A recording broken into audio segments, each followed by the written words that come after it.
Wacana menduetkan Ganjar Pranowo dan juga Anies Baswedan menuai sejumlah respon. Beberapa partai politik pengusung kedua capres menunjukkan gelagat menolak rencana tersebut, meski mengklaim tidak menutup kemungkinan adanya komunikasi antar koalisi. Lalu mungkinkah perjodohan ini akan berhasil? Dan apa yang kemudian bisa kita baca dari berhembusnya wacana ini? Dan untuk menganalisanya sudah bersama kami, Direktur Eksekutif Parameter Politik Indonesia, Adi Praetno. Mas Adi, selamat malam, terima kasih. Selamat malam, Bram. Baik, sebelum saya bertanya ini kira-kira mungkin atau tidak probabilitas begitu, saya tanya dulu, apa kemudian vibes atau suasana yang akhirnya membuat tercetus rencana menduetkan, mengkawinkan Ganjar dan juga Anies begitu? Kalau kita mendengar statement politik yang disampaikan oleh Pak Said Abdullah, itu saya kira argumennya dua hal. Pertama, ini sebagai upaya untuk melakukan rekonsiliasi politik. Kata Said misalnya dalam beberapa pernyataannya bahwa supaya tidak ada lagi keterbelahan, tak ada lagi cebong, tidak ada lagi kampret, tak ada lagi kadrun, tak ada lagi kodrun dan seterusnya dan seterusnya.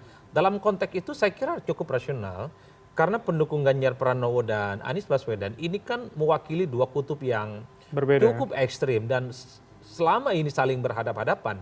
Bainas sama wal lubang sumur gitu ya. Seakan-akan dua kutub yang saling berjauhan dan sangat tidak mungkin untuk bisa bertemu satu sama yang lainnya. Ini ibaratkan air dan minyak, kira-kira begitu. Oke, ini menarik. Kalau Anda mengatakan ini kemudian entitas yang berbeda sudah digabung, saya juga akan pengen ke sana. Tapi sebelumnya saya ingin tanya dulu, ketika ini muncul, ini tidak lama kemudian setelah dua survei muncul di publik, yaitu Litbang Kompas dan juga Indikator Politik Indonesia mengatakan ketika head to head kalah tipis begitu dengan seorang Prabowo, apalagi sudah didukung Golkar, PAN. Bukankah ini sebuah kepanikan begitu melihat kondisi? Nah itu yang saya sebut ini argumen yang kedua.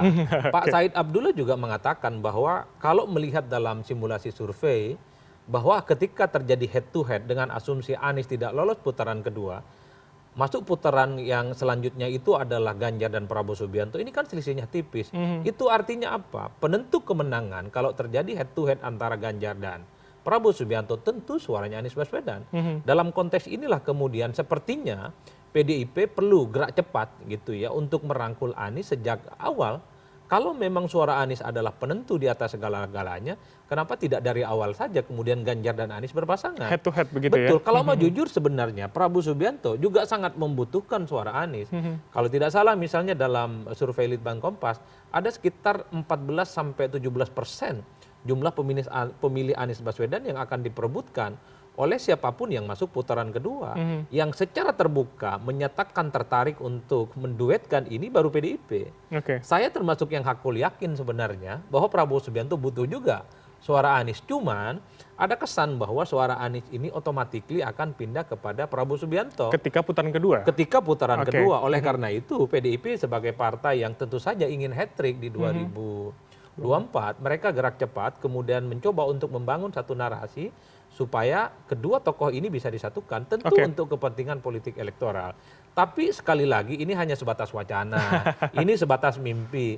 Belum ada pergerakan yang kita lihat misalnya bagaimana pertemuan antar elit di dua partai, khususnya PDIP dan Nasdem ini muncul. Nah menarik kalau selama sehari dua hari ke depan ini ada elit-elit Nasdem dan PDIP bertemu dan membicarakan bahwa duet ini akan dikonkretkan. Wah, saya kira ini akan menjadi satu manuver politik yang sangat fantastis. Oke, tapi kemudian kalau kita kaitkan Ketua Bapilu P3 Sandiaga Uno mengatakan akan mencoba merayu begitu PKS dan juga Demokrat untuk bisa memasangkan Ganjar dan juga Anies. Ini kan kemudian menjadi suatu puzzle untuk sebuah gambaran besar begitu. Ini yang digadang-gadang menjadi cawapres dari Ganjar sudah legowo sepertinya untuk kemudian bisa mengkomunikasikan formulasi ini. Anda melihat ini kemudian seperti ada orkestrasi begitu?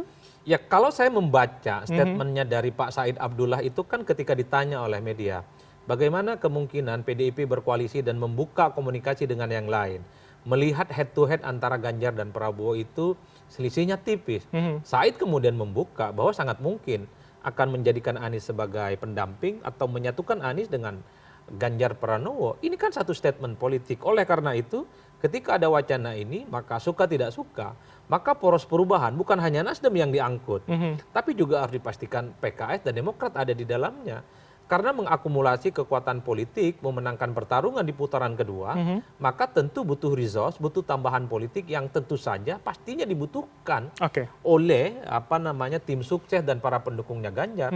Sandi misalnya cukup legowo dalam tanda kutip ya, bahwa kalau ini duet jadi, maka Sandi pun juga akan mencoba untuk melakukan lobby-lobby dan orkestrasi meyakinkan Demokrat dan PKS yang rasa-rasanya sampai saat ini kelihatan belum ikhlas untuk bergabung dengan PDIP kan harus begitu ceritanya. Rayuan seorang Sandi begitu ya langsung menuju Betul. sana. Artinya apa? Ini ada satu kerendahan hati dari kubu pendukung Ganjar Pranowo untuk melakukan kerjasama dan berkoalisi dengan teman-teman poros perubahan politik. Kalau begitu berarti pertanyaannya seberapa mungkin probabilitasnya, apalagi kemudian kalau kita lihat banyak kemudian analisa mengemuka PKS agak sulit rasanya bertemu dengan PDIP. Anda mengatakan cebong dan kampret entitas air dan minyak.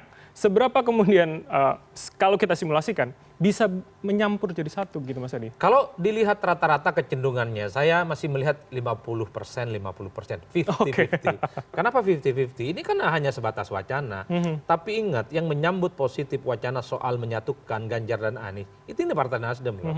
Nasdem itu adalah satu-satunya partai politik yang sejak awal mendeklarasikan Anies untuk bisa maju di Pilpres 2024. Oleh karena itu, maka bagi PDIP harus selesai dulu dengan Nasdem. Kalau antara elit PDIP dengan elit Nasdem sepakat kerjasama, Ganjar dengan Anies, ya saya kira PKS Demokrat mau ikut boleh, tak ikut pun juga nggak ada soal. Karena secara prinsip kalau dihitung rata-rata, ini Aniesnya yang dibutuhkan. Plus Nasdem sebagai pengusung utama. Bahkan kalau kita melihat bagaimana Nasdem sejak awal sounding kepada publik soal capres yang mereka sampaikan kepada publik, di situ ada proposal bagaimana Ganjar itu berduet dengan Anies Baswedan. Ini semacam membangkitkan romantisme bahwa dulu kala Nasdem ini punya proposal politik. Sempat. Ya, ada satu proposal politik yang disampaikan oleh Nasdem kepada kubu pemerintah gitu ya, kepada istana dan kepada publik soal kemungkinan menduetkan antara Ganjar Pranowo dan dan Anies Baswedan. Pun kemudian Demokrat tetap bersikuku bahwa hari ini posisinya adalah Anies sebagai capres begitu ya. Ini berbeda dengan Nasdem dan juga PKS mengatakan ya masih mungkin saja begitu komunikasi terjadi. Kalau Demokrat wajar kalau agak resisten. Demokrat agak sedikit agresif menolak cukup rasional. Karena bagi Demokrat tak ada ceritanya di 2024 AHY bisa maju. Satu-satunya AHY bisa maju adalah ketika Anies jadi capres maka wakilnya ada Sandiaga Uno. Kalau kemudian Anies jadi cawapres, maka kemewahan bagi AHY untuk bisa menjadi pendamping Anies itu akan hilang seketika. Oleh karena itu, saya cukup memahami ketika Demokrat misalnya tiba-tiba agak sedikit panik dengan isu ini. Karena bagi Demokrat ini akan menjadi kisah yang wassalam bagi AHY. Jadi mimpi untuk memajukan AHY sebagai pendamping Anies di 2024 ya tamat dan tak ada cerita lagi. Artinya ketika ini akan bersatu begitu dua nama ini akan kemudian mengocok ulang komposisi atau kemudian ya memindahkan tiga partai koalisi perubahan kepada koalisi PDIP P3 begitu. Saya justru melihat soal kocok ulang soal komposisi koalisi ya. Paling mungkin saat ini dibaca rata-rata yang ikut cuma Nasdem. Kalau Nasdem dan PDIP bersepakat menduetkan Ganjar dengan Anies. PKS tidak? Nah, PKS pasti akan berhitung betul kira-kira apa sikap politiknya ke depan. Tapi kalau dilihat kecenderungan rata-rata, totally pemilih Anies itu yang tidak terafiliasi dengan partai politik manapun, banyak yang memilih PKS. Jadi pilihan rumit bagi PKS, satu sisi dengan PDIP, punya jarak psikologi politik yang relatif agak sulit untuk bertemu, karena faktor ideologis yang saya kira memang sejak lama berbeda, tapi pada saat yang bersamaan ingat loh pemilih Anies Baswedan yang tidak punya partai, yang tidak punya party ID dari dulu itu menjadikan PKS sebagai pilihan politiknya tentu selain Nasdem ya. Oleh karena itu saya kira kalau Anies menerima tawaran ini yang pusing pun juga PKS. Dan pada saat yang bersamaan yang pusing itu adalah Partai Demokrat. Karena bisa dipastikan lebih pusing yang mana? Maju. Pusing Demokrat? Dua-duanya pusing. Tidak bisa kita lihat probabilitas misalkan mungkin lebih pusing Demokrat, artinya PKS lebih potensial begitu. Kalau saya kecenderungan PKS mungkin akan ikut. Karena di situ ada Anies. Saya melihat kecenderungan kemana Anies mengalir, disitulah PKS juga akan ikut. Karena tentu yang diharapkan oleh PKS adalah kotel efek dengan terus agresif dan mengkampanyekan Anies sebagai sosok yang mereka perjuangkan. Kalau dilihat billboard, baliho dan penetrasi ke bawah, PKS itu cukup kuat menjadikan Anies sebagai simbol capres yang akan mereka usung. Oleh karena itu bagi PKS jangan lepas ini barang. Yang rumit justru Partai Demokrat.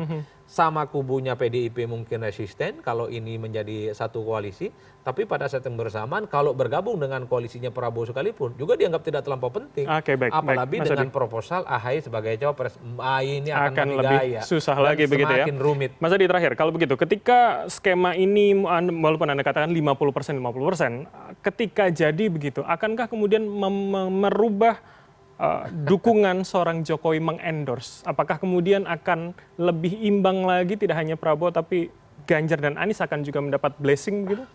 Singkat Kenapa saja. saya sebut soal probability-nya ini 50-50 ya? Karena dalam politik itu kan segalanya serba mungkin. Yang tak mungkin cuma satu, menghidupkan kembali orang yang sudah meninggal. Itu tak mungkin dalam Oke. politik, selebihnya Baik. mungkin. Oke. Nah yang kedua justru jangan-jangan wacana soal menduetkan Ganjar Pranowo dan Anies Baswedan, ini kode kerasnya sebenarnya dialamatkan ke Pak Lurah. Oke. Dialamatkan ke Istana dan dialamatkan ke Jokowi yang sangat kelihatan saat ini misalnya portofolio politiknya lebih banyak mengendorse Prabowo Subianto, bahkan ada kemungkinan berduet dengan Gibran Rakabuming Raka. Bagi PDIP mungkin kalau memang Jokowi inginnya Prabowo dan Gibran, bukan tidak mungkin PDIP akan menduetkan Ganjar Pranowo dengan Anies, sosok yang selama ini terkesan adalah sosok yang paling tidak diinginkan oleh Jokowi untuk bisa maju di 2024. Oke. Dalam konteks itulah kemudian sangat relevan pernyataan Megawati Soekarno Putri bahwa ini adalah dansa politik sih ya.